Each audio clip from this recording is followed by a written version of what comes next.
If you spent $500 or $1,000 to buy XRP today, what would the future price of that XRP be worth if XRP reaches its goals of 3 or even 4 digits? We're going to explore that information today. We're also going to get into Ripple will sneak XRP into the banking mainframe via this special means. I wanted to just kind of have a little bit of a lighter video here. We're going to take a look at some other Ripple and XRP updates. We're going to talk about Basel III here at the end and how it helps Ripple and XRP and the connections there. Let's go ahead and explore this article. Crypto researcher Smoke has drawn attention to a segment of the official State Bank of India document that discusses a growing trend among non-depository financial technology companies to seek entry into mainstream banking through regulatory channels, specifically the Special Purpose National Bank Charter in the United States. The statement from the SBI indicates that such firms like Ripple, Circle, Wise, and BitGo are among those pursuing SP&B charters,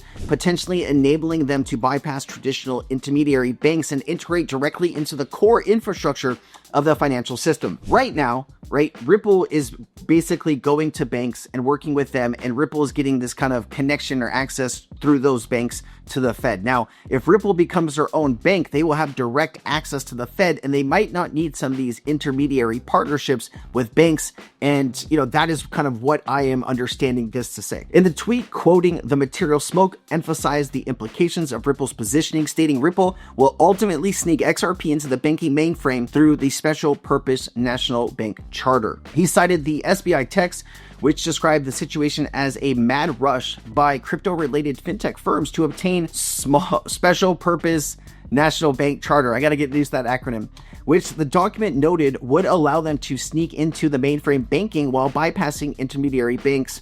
All of this with timestamp of legitimacy, right? And also, too, you have to understand that Trump has kind of gone out and started railing against some of these banks that were debanking him especially, and other conservatives. That's what Trump has said. I don't think Trump is interested in listening to what these banks are saying to try to stop the crypto companies from getting these bank charters. So there is a little bit of drama happening on a higher level from this. I see the Trump administration approving these licenses because, I think Trump kind of wants to stick it to some of these banks. And the best way to do that is to give their competition a leg up, right? And so I think we will see that, but that's just kind of my 2 cents. You can let me know down in the description what you think, right? Here, let me see. The White House is preparing an executive order to target banks that discriminate against conservatives and crypto companies, addressing debanking practices with potential fines and penalties, per Wall Street Journal. So Trump is going to try to stick it to the banks, and this is one way that I think he'll be able to do that. So the highlighted portion down here says, interestingly, there is a mad rush non-depository financial technology companies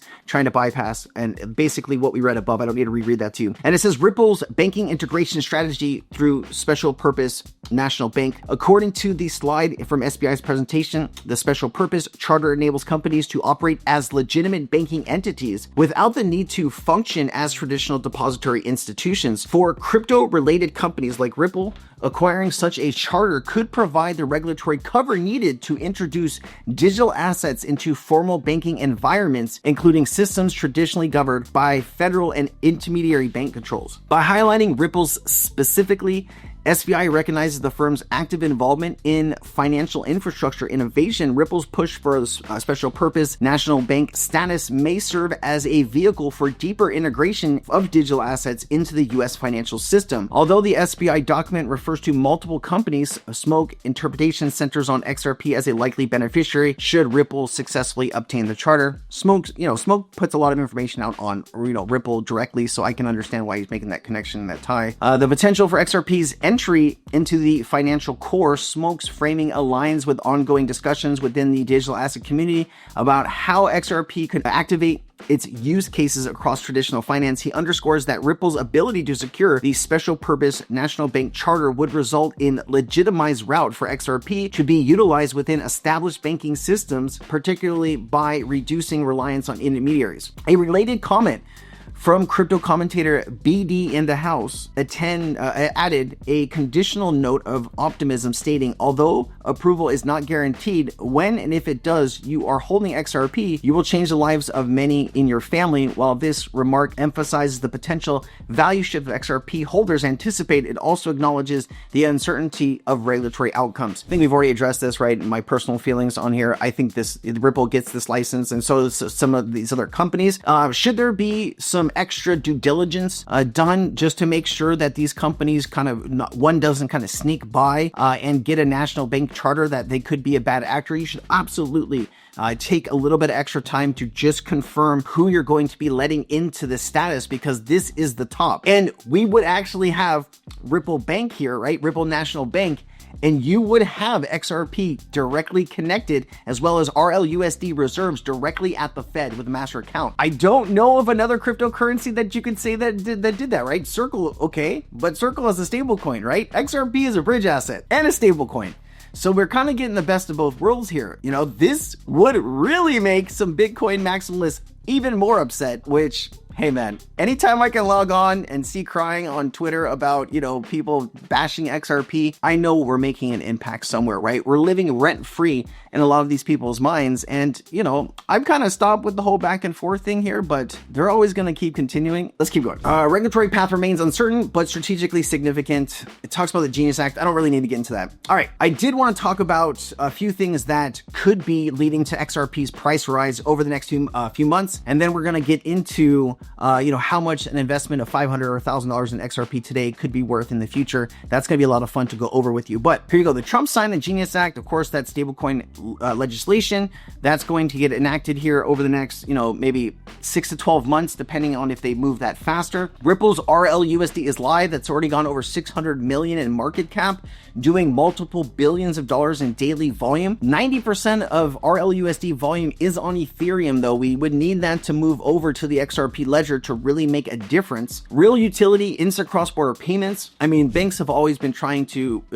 speed up the process of payments. Now that crypto is becoming more mainstream and more widely adopted with regulation in all these different jurisdictions, I can see how XRP's utility would start shining through. I see people in the comments all the time complaining about, why can't we get above $3 or $3.50 or stay there? Why are we at $100 or whatever? I don't think people realize that we're still in a very speculative market. We're not at a utility point yet. I know it feels like we're at a utility point, but we are not at a utility point. We're all just speculating on what XRP's price should be, along with Bitcoin, Ethereum, and everything else. Once we get to a part where utility actually is coming into play, when we're tokenizing trillions or hundreds of trillions of dollars in value, that is the utility part. We're not there yet. I understand why people might be upset, but I think people compare XRP or maybe some of these other, top 10, top 50 assets to meme coins, right? It's not just a, 0.1% meme coin that goes from $1 million one day to, 50 billion in a week.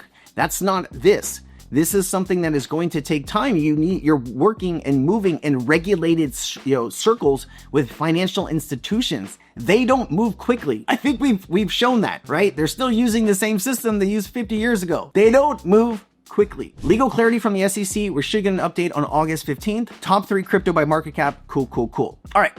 And so let's take a look at these numbers. So, of course, we have $500 first here.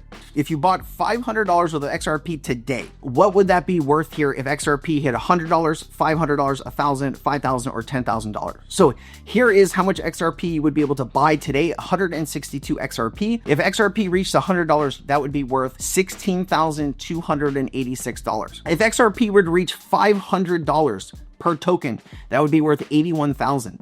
If XRP is able to reach $1,000, that's $162,000. At $5,000, it's $814,000. And if XRP reaches $10,000 one day, that $500 investment would be worth $1.628 million. And so if we take a look at $1,000 here now, we would be buying double the XRP, and so everything doubles. We go from $32,000 at 100, $162,000 at 500, $325,000 at 1,000, $1.6 million at 5,000, and $3.2 million at $10,000. Now, if we go to a $5,000 investment today in XRP, that could be worth $162,000 if XRP reaches $100. If XRP reaches 500, that would be worth about $814,000. If it reaches $1,000, $1.628 million. At $5,000, that would be worth $8 million. And if XRP reaches $10,000, that $5,000 investment would be worth $16.286 million. I know there's a lot of people that watch my channel that are age range from 35 to 75. You are my people, and I love you for that. I know a lot of you might have young children, or you're thinking about your kids' future. Now, something that I think is very reasonable is, what if you were to spend $500 or $1,000, right? You're already saving enough money for your kid to go to college or have, buy their first house in life. Why not set them up with $500 or $1,000 worth of XRP, put it on a ledger or some kind of wallet that is safe, and put it in a safety deposit box for 10, 15 years, whatever it's going to be. There's a good chance that by that time, when your child is going to want to go to college and need money to do things, if XRP is able to achieve the things that we think that it can, that could be worth a whole lot to your kid's future. And, this is just something that I think a lot more people should be looking at. I know that people that work paycheck to paycheck, that don't have a lot of means, this is a lot of money to you, and I totally get that. You probably want to talk with some type of financial advisor, or how can you set this up properly. Please seek that guidance if you need it. This is just something that I thought was really cool to just show you what it could be worth if we hit some of these levels. So, maybe in 15 years, you're going to send me a DM. Sensei, remember that video you made back in August? I did what you said, and look, that'd be really cool, huh? Marcus Infinger of Ripple says, in recent conversation with Leonard Schellenberg at BN Crypto, discussed how Ripple is unlocking the next phase of blockchain utility for institutions on the XRP ledger. The XRPL is acting as a foundational layer for financial applications, such as the tokenization of real-world assets. Two recent Ripple partnerships highlight this. Our work with the Control-Alt and the Dubai Land Department, the DLD, has seen the DLD issue title deeds directly on the XRP ledger. Remember, this has been one of the challenging parts of adoption through blockchain technology. When you sell, a home, the title of that home needs to move both on the ledger as well as in the real world. And how do you interconnect all of those systems? And it looks like Dubai has figured out a way to do that, and they're moving forward. And so this is a really good kind of proof of concept that the concept does work. And how can we, get this to scale globally? It also says, oh damn, I'm gonna butcher this. Guggenheim. I might have got that one. Treasury Services is issuing tokenized commercial paper on the XRP ledger in partnership with Ripple and Zeconomy. As the use cases are established on the XRPL, new features such as recently launched EVM sidechain are further enabling programmable, compliant DeFi and paving the way for multi-chain future.